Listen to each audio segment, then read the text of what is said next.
వారు రాసే ప్రతి రాత కోసం ఎదురు చూస్తాను అలాంటి వాడు. కానీ దురదృష్టవశాత్తు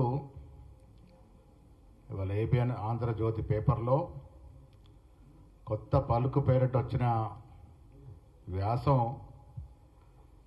చాలా చాలా బాధాకరం. నాలాంటి నిజమైన కాంగ్రెస్ వాదులకి గాయపరిచే విధంగా ఉంది. ఒక్క మాటలో చెప్పాలంటే ఇది ఒక కుట్రపూరితమైనటువంటి వ్యాసం. ఎంత అనుభవం ఉన్న మీరు రాహుల్ గాంధీ గారి యొక్క తీరుని అర్థం చేసుకోకపోవడం చాలా బాధాకరం.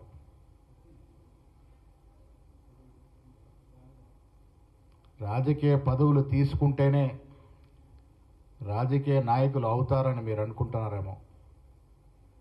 అన్నీ త్యజించి 2004లో కానీ 2009లో కానీ ఆయన చేతిలో ఉండి కూడా అన్ని పదవుల్ని త్యజించిన మహానుభావుడు రాహుల్ గాంధీ గారు.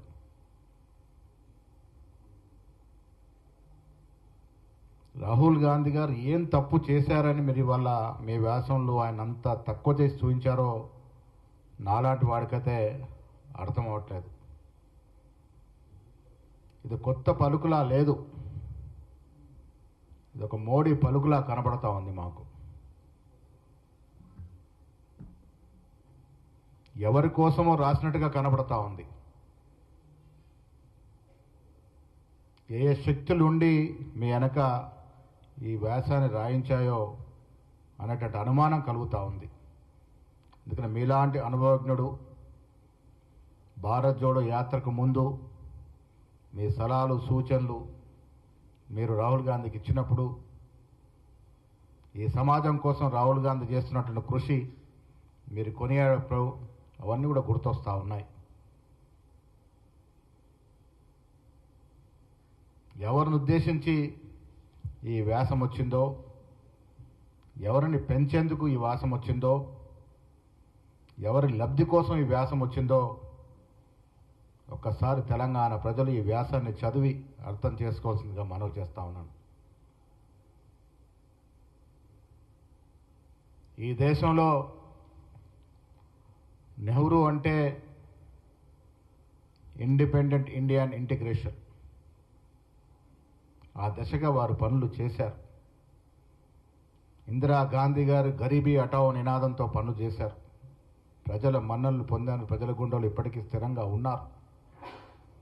Rajiv Gandhi technology and science ఈ దేశంలో రావటానికి దోహదపడినటువంటి మహనీయుడు. పివి నరసింహారావు గారు, మన్మోహన్ సింగ్ గారు ఎకనామిక్ లిబరలైజేషన్ కోసం తోడ్పడినటువంటి ప్రధానమంత్రులు. వీళ్ళ ఖర్గే గారు, సోనియా గాంధీ గారు, రాహుల్ గాంధీ అంటే సోషల్ జస్టిస్ గురించి మాట్లాడితే మీకు ఎక్కడ తప్పు అనిపిస్తుందో రాధాకృష్ణ గారు నాకు అర్థం అవ్వట్లేదు. స్వాతంత్రం వచ్చిన తర్వాత రాజ్యాంగంలో పొందుపరుచుకున్న అంశం ఇది. ఎన్నేళ్లు మరుగుపడిన అంశాన్ని ఇవాళ రాహుల్ గాంధీ భారత్ జోడో యాత్ర తర్వాత కన్యాకుమారి నుంచి కాశ్మీర్ వరకు పర్యటన చేసినటువంటి రాహుల్ గాంధీ ప్రజల సమస్యల్ని అవగతం చేసుకొని,